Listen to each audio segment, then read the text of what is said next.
Assalamualaikum warahmatullahi wabarakatuh. Ini kasus viral yang jadi sorotan netizen karena beredar luas di medsos. Visual seorang pria lanjut usia yang dinarasikan pingsan terus meninggal dunia setelah dihalangi oleh aparat saat hendak menuju masjid.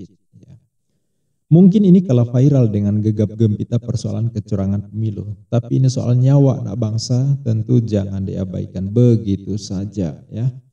Kejadian ini patut disesalkan. Ini saat Presiden Joko Widodo dan rombongan hendak melaksanakan sholat Jumat di Masjid Agung Rantai Prapat Labuhan Batu pada 16 Maret 2024. Video ini beredar pada hari Senin tanggal 18 Maret 2024. Informasi dari media bahwa pria lansia tersebut diketahui bernama Marhan Harahap. Seperti yang nampak di video, Marhan saat itu mengenakan jubah abu-abu, ya seperti biasa hendak melaksanakan sholat Jumat, ya seperti biasa di tempatnya di daerahnya, ya. Tapi belum sampai ke gerbang masjid, baru mendekati gerbang, Marhan tiba-tiba dihadang seorang petugas perempuan berpakaian batik. Kita nggak tahu ini petugas dari mana, informasinya sih bukan dari pihak Pas Pampres. Tapi entahlah ya, yang jelas berani melakukan tindakan penghadangan, padahal di situ jelas banyak aparat yang sedang bertugas, tentu nggak sembarangan orang berada di situ, termasuk wanita yang menghadang ini. Tentu secara logika wanita ini bukan orang biasa tentunya, ya bukan pedagang kaki lima, bukan penjual kacang rebus ya. Ini kita nggak tahu dari mana ya, wallahu a'lam. Nah, jika kita cermati secara visual, kakek Marhan ini sudah mendekapkan kedua tangannya. Ya. Ekspresi seperti ini biasanya dilakukan untuk memohon, bukan memaksa tentunya ya. Entah mohon izin, mohon untuk dibantu agar bisa sholat di situ atau apa ya. Kita nggak tahu persis, yang jelas sikapnya seperti ini menunjukkan sikap permohonan. Namun yang kita lihat, kejadiannya sangat cepat dalam hitungan detik. Setelah dihadang seorang wanita yang entah dari mana tadi, pria itu didatangi dua aparat dan dibawa ke pinggir jalan. Dan seperti yang kita lihat, kakek Marhan nampak terjatuh. Ya. Informasi yang beredar bahwa kakek Marhan ini pingsan. Nah, entah pingsan karena apa, wallahu a'lam ya. Yang pasti saat berjalan sebelum dihadang oleh seorang wanita ini, ya kakek Marhan nampak sigap ya, jalannya juga cukup cepat, artinya kelihatannya cukup sehat. Kita tidak tahu persis, jadi tidak bisa juga berandai-andai ya. Kita hanya bisa melihat dan menganalisis dari visual yang nampak di video. Nah, coba kita perhatikan sahabat dalam gerakan lambat. Nah, seperti ini. Nah, kalau kita lihat gerakan wanita ini sangat cepat bertindak, tangkas. Cara menghadang juga sepertinya tertata, kostumnya juga mendukung, tentu dia bukan pakai daster atau kaos oblong gitu ya. Dan sangat jelas seperti mengenakan ID card yang digantung di leher ya. Jadi entah siapakah wanita ini, ya memang bukan Pas Pampres karena sudah diklarifikasi komandannya. Tapi setidaknya perlu diklarifikasi dia ini siapa. Karena dia berada di area steril ring 1 pengamanan VIP ya. Dia ikut melakukan tindakan, kalau dia ini penjual jagung bakar atau kacang rebus, jelas dia yang diamankan Pas Pampres sebelum si kakek. Ya, logikanya kan begitu, karena dia berada di area ring 1 yang tidak boleh dimasuki oleh masyarakat biasa atau orang biasa, apalagi pedagang ya. Jadi ini yang masih misterius. Nah, setelah pingsan lalu segera dibopong oleh aparat ke tempat yang lebih kondusif ya.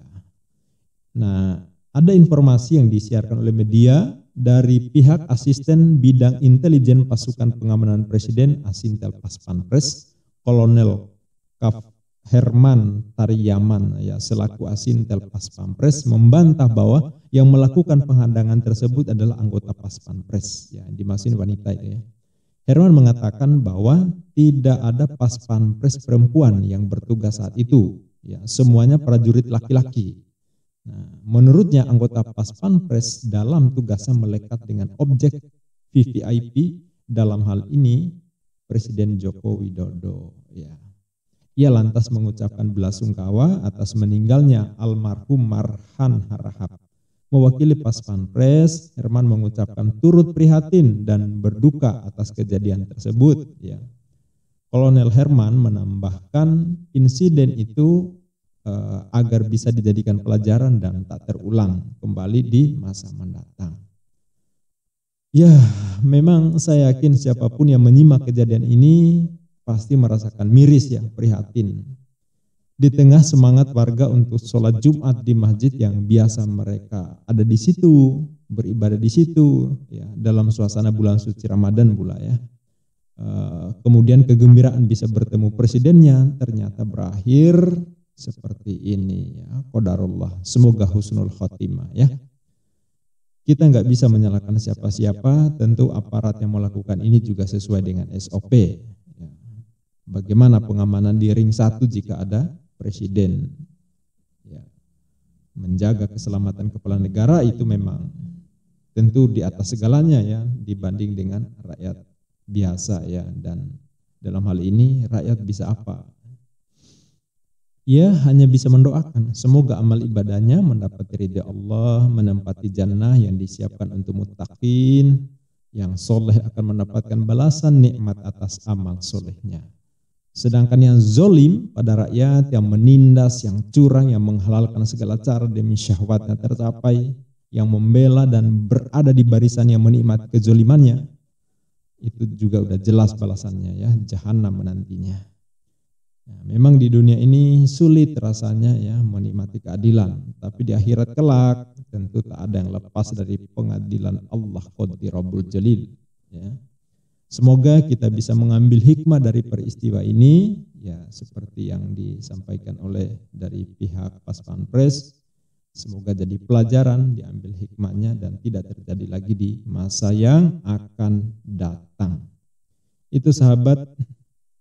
Semoga memberikan informasi dan pencerahan dan sekali lagi untuk kita ambil pelajaran. Sampai jumpa di video berikutnya. Mungkin ini akan dianggap peristiwa sederhana, biasa-biasa saja. Tapi bagi rakyat terutama keluarga almarhum, peristiwa ini menjadi catatan tersendiri. Bagaimana kehadiran pemimpin di suatu masjid untuk beribadah yang karena pengamanannya menjadi sebab kematian seorang anak bangsa. Rakyat jelata yang bernama Marhan Harahap. Pemimpin aman, tentram, terlindungi oleh berbagai protokol pengamanan. Bisa sholat Jumat dengan tenang, sementara rakyat gugur dan tidak mencapai masjid.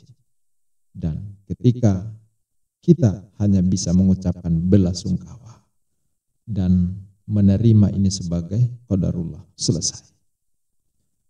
Semoga jadi pelajaran dan kami akan konsisten menyuarakan persoalan rakyat yang luput dari perhatian. Padahal rakyat pun melekat hak azasinya yang wajib dijunjung tinggi. Sampai jumpa di video berikutnya. Billahi fisabilil haq fastabiqul khairat. Wassalamualaikum warahmatullahi wabarakatuh.